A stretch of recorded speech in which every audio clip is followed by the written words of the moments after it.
ครับสวัสดีครับผู้ฟังครับขี้เมาใส่แย่ครับของอ้อและนอนะครับเขาเวอร์ในปากขอทำเจอพวกกระเดนะครับแต่ที่แรกก็ไม่ได้เขาเวอร์นะครับขอไปเอฟซีด้วยนะครับมาห้าเพลงเลยครับหนุกนานครับสู้ได้แต่เราสู้คนในใจอ้ายบ่เคยได้เรื่องกินเหล้าบ่เคยยอมให้แต่ให้สู้เขาน้องยอมแพ้บ่ดีคือเขาน้องมันขี้เมานิสัยแย่ๆแก้มอายให้เขาดูแลขอทางอย่างให้คนแพ้ไปกินเหล้ายอมใจ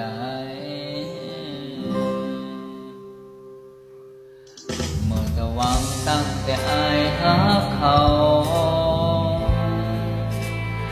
น้องน้ำตาฟังยาว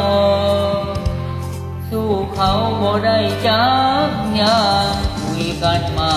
กระโดดอายเลือกคนมาทีหลังน้องสิเจ็บก็สร้าง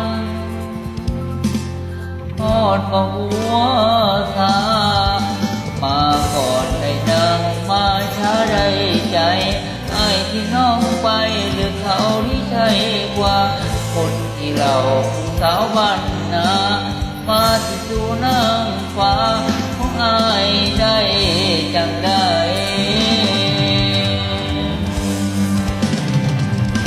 สู้ได้แต่เราสู้คนในใจอายบ่เคยได้เรื่องกินเหล้าบ่เคยยอมให้แต่ให้สู้เขาน้องยอมแพ้บ่ดีเขาน้องมันขี้เอานิสัยแย่แก้มอายให้เขาดูแลขอทางอย่างให้คนแพ้ที่กินเหล้ายอมใจก็ชีวิตเศรษฐกิจก็ค่อยดีนะครับทั้งออกปากการเงินแล้วการขับรถก็ต้องรักษาการจรด้วยครับแล้วก็เองครับไทยกับชาวยังทะเลาะกันไม่เลิกครับโดยเฉพาะกัมพูชานี่ครับมาตอแหลเลยกันครับมาก่อนในนามาช้าได้ใจไอ้ที่น้องไปเลือกเขาที่ใช่กว่าคนที่เราผู้สาวบ้านนา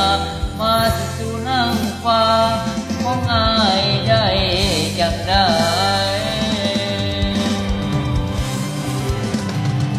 สู้ได้แต่เราสู้คนในใจอ้ายบ่เคยได้เรื่องกินเหล้าบ่เคยยอมให้แต่ให้สู้เขาน้องยอมแพ้บ่ดีเขาน้องมันที่เขานิสัยแย่แก้มอายให้เขาดู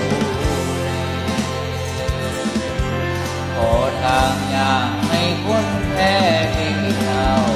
ยอมใจสู่คนในใจเพราะอ้ายบ่เคยได้เรื่องกินเหล้าบ่เคยยอมให้แต่ให้สู้เขาน้องยอมแพ้บ่ดีเขาน้องมันมีเขานิสัยแก้มอายให้เขาดูขอทางอย่างที่คนแพ้ไม่กินเหล้ายอมใจขอทางอย่างที่คนแพ้